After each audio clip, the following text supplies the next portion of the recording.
आप सभी को जय मसीह की जीसस वॉइस रूप चैनल में आप सभी का स्वागत है। चैनल में नहीं तो चैनल को सब्सक्राइब जरूर कर ले और घंटी को भी ऑन कर ले ताकि वीडियो का नोटिफिकेशन हर समय आपको मिलता रहे। आज बहुत सारे लोग जो हमारे हिंदू भाई बहन हैं वो बोलते हैं कि तुम्हारा भगवान, तुम्हारा ईश्वर यीशु मसीह तो 3 किलो में ही मर गए, और ऐसे करके हमारे मसीह भाई बहनों का और यीशु मसीह का मजाक उड़ाते हैं, उनको चिढ़ाते हैं। मेरे वीडियोस में भी काफ़ी लोग इस प्रकार की बात बोलते हैं और काफ़ी लोग गालियां भी देते हैं, लेकिन मैं उनको जवाब में बोलता हूं प्रभु आपको आशीष दे। उसके बाद ये लोग क्या करते हैं, अपने कमेंट को डिलीट कर देते हैं, क्योंकि ये लोग जानते हैं कि वो हमारे जैसे नहीं है, क्योंकि उनका जीवन परिवर्तित जीवन है। जी हाँ मेरे प्रिय भाई बहनों, तो आज हम बात करेंगे प्रभु यीशु मसीह 3 किलो में मर गए, तो क्या उनके भगवान की मृत्यु कैसे हुई। मतलब जो लोग हिंदू धर्म को मानते हैं उनके भगवानों की मृत्यु कैसे हुई, किस प्रकार से हुई। यीशु मसीह की मृत्यु और बाकी भगवानों की मृत्यु, जितने भी लोग हैं उनकी मृत्यु सबसे अलग है। मतलब जमीन और आसमान का फर्क है।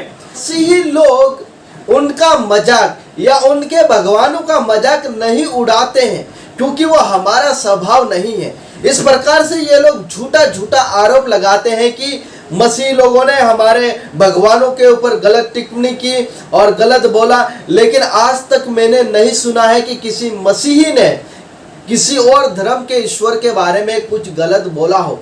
यहाँ तक कि जो लोग हैं वो यीशु मसीह को गालियां भी देते हैं। मेरे कमेंट्स में ऐसे बहुत सारी गालियां आती है, लेकिन कुछ टाइम के बाद ये लोग खुद डिलीट कर देते हैं, ताकि ये लोग जानते हैं कि ये लोग गालियां नहीं देते। इसी लोग भी उनके भगवानों को चिढ़ा सकते हैं, उनका मजाक उड़ा सकते हैं, लेकिन वो ऐसा नहीं करते हैं। मेरे प्रिय भाई बहन, आज के वीडियो में मैं आपको एक सच्चाई बताने वाला हूं कि हिंदू धर्म के जो भगवान हैं उनकी मृत्यु कैसे हुई थी। आज मैं श्री राम और श्री कृष्ण के बारे में बताने वाला हूं कि उनकी मृत्यु कैसे हुई। पहले हम बात करते हैं श्री कृष्ण के बारे में। हिंदू धर्म में सबसे बड़े भगवानों में से एक है श्री कृष्ण। ये एक विष्णु के अवतार थे, लेकिन उनकी मृत्यु कैसे हुई मैं आपको बताने वाला हूं। ऐसा माना जाता है कि श्री कृष्ण एक दिन पीपल के नीचे विश्राम कर रहे थे, सो रहे थे। उसी समय जरा नाम का एक बहेलिया मतलब शिकारी आता है और जो श्री कृष्ण है उनको हिरण समझकर तीर मारता है और वहां पर उनकी मृत्यु हो जाती है। कि जरा नाम का एक बहेलिया आता है और श्री कृष्ण को एक हिरण समझकर तीर मारता है और वहां पर श्री कृष्ण की मृत्यु हो जाती है। इस प्रकार से श्री कृष्ण की मृत्यु हुई थी। ओके, अभी हम बात करते हैं श्री राम की, जो कि पुरुषोत्तम के नाम से भी जाने जाते हैं और हिंदू धर्म में सबसे बड़े भगवानों में से एक है। श्री की मृत्यु कैसे हुआ था? उनकी मृत्यु इस प्रकार से हुआ था कि जब श्री राम ने सीता जी का परीक्षा लिया था तब सीता जी नाराज हो गई और उनके जो 2 पुत्र थे लव और कुश को उनके हाथों में सौंपकर, श्री राम के हाथों में सौंपकर सीता है वो जमीन के अंदर चली गई थी, जिसके कारण श्री राम को बहुत दुख हुआ, व्याकुल हो उठे।